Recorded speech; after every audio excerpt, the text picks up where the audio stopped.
ગુજરાતમાં છેલ્લા 5 દિવસથી જે વિવાદ સર્જાયો છે, ગુજરાતના દિગ્ગજ કલાકાર કહી શકાય એવા દેવાયત ખવડ અને બિરાજદાન ગઢવી વચ્ચે જે વિવાદ સર્જાયો છે, તેમાં દરરોજ જે વળાંકો આવી રહ્યા છે ને આ વિવાદ છે તે હવે જગ જાહેર થયો છે. રોજ ઉઠીને કંઈક ને કંઈક તેમાં અપડેટ આવી રહી છે. સતત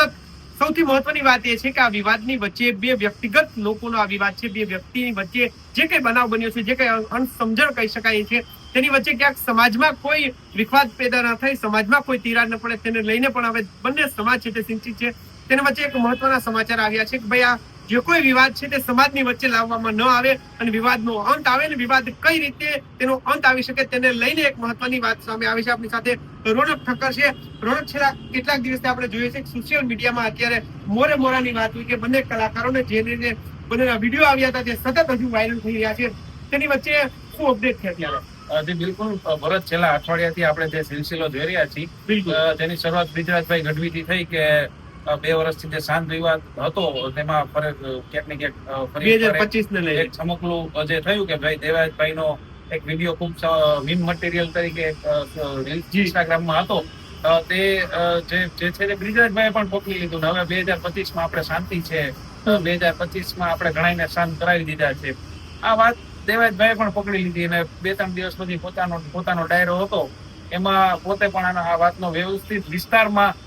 જવાબ આપ્યો હતો. પાછો બ્રિજરાજભાઈ આનો જવાબ આપ્યો, ફરી બ્રિજરાજભાઈ જવાબ આપ્યો અને પાછો દેવાયતભાઈ જવાબ આપ્યો. હવે આમાં સૌથી વધુ એન્ટરટેન જો થઈ રહ્યું છે સોશિયલ મીડિયા, ઇન્સ્ટાગ્રામ. લોકો છે તે મનોરંજન તરીકે આ મનોરંજનનું સાધન એક બની ગયું હતું, પરંતુ આ મનોરંજનનું સાધન ત્રીજા લોકો માટે બની રહ્યું હતું. પરંતુ ક્યાંક ને ક્યાંક ચારણ સમાજ હોય અને કાઠી સમાજના લોકો હોય તેમના વચ્ચે ધીમે ધીમે હજી ચાલુ નથી થયું, કારણ કે આ બંને સમાજ ખૂબ સમજદાર છે, એકબીજાની ખૂબ મર્યાદા રાખે છે, એકબીજાને ખૂબ માન આપે છે, મામા ભાણેજના સંબંધો છે, બધા લોકો સમજે છે. પરંતુ ક્યાંક ને ક્યાંક એવી હવે અસર ચાલુ થઈ ગઈ હતી કે ક્યાંક ને ક્યાંક આ વિવાદ છે તે બે સમાજ વચ્ચે ક્યાંક ન જતો રહે તેનું ધ્યાન રાખવું પડશે. હજી સુધી ગયો નથી, લોકો સમજે છે. આપણે જે કોમેન્ટ વાંચીએ છીએ તેમાં ઘણા સમજદાર લોકો છે, પરંતુ બધા સમજદાર લોકો પણ ન હોય. ક્યાંક ને ક્યાંક ધીમે ધીમે આ બે વ્યક્તિ વચ્ચેનો જે વિવાદ હતો, બે સમાજ વચ્ચે જતો રહ્યો હોય એવું ચાલુ થઈ ગયું હોય તેવું લાગી રહ્યું હતું. એટલે હવે આ વિવાદ છે તે એક લેવલથી વધારે અપ ન જાય તે માટે બંને સમાજના આગેવાનો છે તે આગળ આવ્યા. બંને સમાજના આગેવાનોએ પરસ્પર ચર્ચા કરી અને પોતપોતાના સમાજના જે કલાકાર છે તેમને વ્યવસ્થિત રીતે સ્પષ્ટ ભાષામાં સમજાવી દીધા છે કે હવે સોશિયલ મીડિયામાં તમારે બંને એકબીજા વિરુદ્ધમાં નિવેદન છે તે નથી આપવાના. જો તમારે બંને વચ્ચેની જે વ્યક્તિગત લડાઈ હોય તમે એકબીજાને ફોન કરી લ્યો, જગ્યા નક્કી કરીને ત્યાં ભેગા થઈ જાઓ અને જે મોરે કરવું હોય, જે સામે આવવું હોય આવી જાઓ, જે કરવું હોય કરી લ્યો. પરંતુ સોશિયલ મીડિયામાં જાહેરમાં આ વસ્તુ ન કરો, કારણ કે આ બંને સમાજને લઈને ત્રીજા જે લોકો છે તે આમાં ખુશ થઈ રહ્યા છે, એ લોકો મજા લઈ રહ્યા છે ને બંને સમાજનો નામ છે તે ક્યાંક ને ક્યાંક બગડે છે. કારણ કે જે આ બંને કલાકારો છે એ કલા સાથે જોડાયેલા છે, સાહિત્ય સાથે જોડાયેલા છે, અને ક્યાંક ને ક્યાંક આ બધી વસ્તુ છે તેમના સમાજમાંથી તેમનામાં આવી છે. એટલે જો કલાકાર બંને જે કલા જગતના લોકો છે તેમના વચ્ચે કઈ થાય તો ક્યાંક ને ક્યાંક વહેલું નહીં તો મોડું સમાજ ઉપર આવવાનું જ હોય છે, અસર પડતી જ હોય છે. અને ધીમે ધીમે લોકો છે તે એકબીજાની સામે આવી જાય. નીચે લોકો છે તે એકબીજાને કહી રહ્યા છે કે તમે આમ છો, તમે આમ છો. પછી થાય એવું કે ઘણા કલાકારો આપણે હકાભાઈ બધાએ કીધું કે આ ભાઈ ભેગા થઈ જાય ને પછી તમે બધા લોકો જે એકબીજા સાથે ઝઘડ્યા હશો એ પછી કોઈ દિવસ શાંત નહીં થાય. એટલે બંને કલાકારોને પોતપોતાના સમાજના જે આગેવાનો છે, જે ચિંતા કરનાર લોકો જે સમાજની ચિંતા કરે છે, ખરેખર જે મામા ભાણેજના સંબંધો છે તે આગળ બગડે નહીં તેની ચિંતા કરનાર લોકો છે તેમને વ્યવસ્થિત રીતે સમજાવી દીધા છે કે ભાઈ તમે આ બધું જાહેરમાં બંધ કરો, તમે એકબીજા સાથે વાત કરી લ્યો, એકબીજાને જ્યાં મોરું આવવું હોય ત્યાં આવી જાઓ. દેવાયતભાઈ એની ઓફિસનું સરનામું આપ્યું છે ને બ્રિજરાજભાઈ નું ઘરે અમદાવાદનું દેવાયતભાઈ જોયું જશે, એટલે કે જ્યાં ભેગું થવું હોય ત્યાં થઈ જાઓ અને મોરું આવવું હોય તો આવી જાઓ, પરંતુ જાહેરમાં રહેવા દો, કારણ કે સમાજની છબી છે તે બગડે છે ને તે ખરાબ થાય છે. એટલે હવે આપણે આગળ જતા એવું જોવા મળશે કે હવે આ બંનેના ક્યાંય જાહેરમાં આવા નિવેદનો છે, સ્ટેજ પરથી આવા નિવેદનો અથવા અલગથી વિડીયો જાહેર કરીને આવા નિવેદનો એકબીજા સામે નહીં આવે એવું અત્યારે લાગી રહ્યું છે. એટલે કે આ એક રીતે આમ સમાધાન ન કહેવાય, પરંતુ એક રીતે ચોક્કસ એવું સમાધાન કહી શકાય કે હવે આ બે વચ્ચેનો સામસામે જે જાહેર આક્ષેપ પ્રત્યાક્ષેપ કરતો, પ્રહાર કરતો વિડીયો છે હવે આપને લગભગ થોડા સમય સુધી તો આવનારા થોડા સમય સુધી તો નહીં જ બિલકુલ સ્વાભાવિક છે રોનક કે લોકો પણ જોતા હોય છે સોશિયલ મીડિયામાં કે આવતીકાલે કે થોડા દિવસોમાં આગામી દિવસોમાં પૂર્ણ કાર્યક્રમ છે, કારણ કે લોકો પણ એટલા માટે ઉત્સુક હોય છે જે રીતે સ્ટેજ ઉપરથી કોઈ વ્યક્તિનો પર્સનલ ડાયરો હોય છે ત્યાંથી કોઈ બીજા વ્યક્તિને કોમેન્ટ કરવામાં આવતી હોય છે, તેને કારણે લોકોમાં પણ ક્યાંક ને ક્યાંક જે રીતે તમે વાત કરી સમાજમાં પણ ક્યાંક ને ક્યાંક વિવાદ થતો હોય છે. તેની વચ્ચે ટૂંકમાં એટલું કહી શકાય આવી રીતે નિર્ણય લેવામાં આવ્યો છે, આમ સમાધાન ન કહી શકાય પરંતુ કઈ રીતે આ વિવાદ શાંત થઈ શકે, કારણ કે સોશિયલ મીડિયામાં જાણે આખું બાકાજી કહું કે જે રીતે મોરે મોરો આપવાની વાત કરું તે થઈ રહ્યું છે તેનો અંત લાવવામાં આવે છે, પરંતુ આ વિવાદની જે રીતે વાત થઈ છે શાંત કરવાની, ત્યારબાદ કોઈ બંને કલાકારોમાંથી કોઈ તરફથી કોઈ પ્રતિક્રિયા આપવામાં આવી છે? પ્રતિક્રિયા હજી સુધી નથી આવી, પરંતુ જે બંનેને નજીકના સૂત્રો છે તે એવું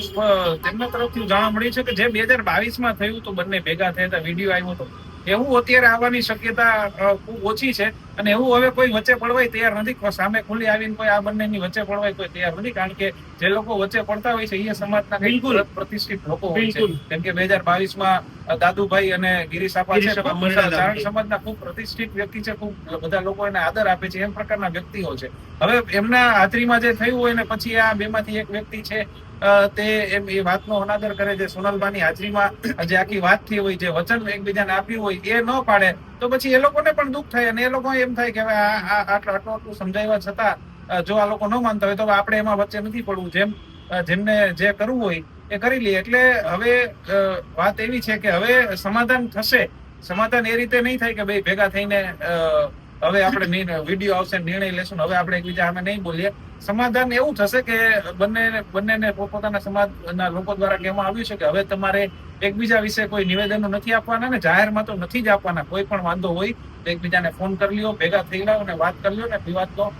અંત લાવો ને એકબીજાની જે મનની વાતો છે, હજી કઈ પણ તમને એકબીજા માટે કઈ હોય તો ભેગા થઈને તમે ભેગા મળીને કાઢી લ્યો, અથવા એકબીજાને ફોનમાં કે ભાઈ શું વાંધો છે તને, હજી મારાથી શું વાંધો છે, તું મારી પાછળથી એ વાત કરી એમ કરી લ્યો. એટલે હવે આપણે સમાધાન એ રીતે આવશે કે આ બેના હવે એકબીજાની સામે કોઈ પણ જવાબ આપતા કે પ્રહાર કરતા વિડીયો હવે નહીં જોવા મળે. સૌથી મહત્વની વાત છે રોનક, કોઈ કલાકાર છે તેને લોકો ચાહે છે તો એ વ્યક્તિના કારણે નથી ચાહતા, તેની કલાકારી છે, તેમની જે કલા છે, તેમનો જે અવાજ છે તેને ચાહતા હોય છે, પરંતુ તેની જગ્યાએ લોકોને સ્વાભાવિક છે. આપણે જૂના સાહિત્યકારોની વાત કરીએ, વર્તમાનમાં પણ ઘણા એવા લોક ગાયકો છે, ઘણા એવા સાહિત્યકારો છે કે ઘણા એવા કલા સાથે જોડાયેલા બીજા કલાકારો છે કે જે હજુ આજની તારીખે સ્ટેજને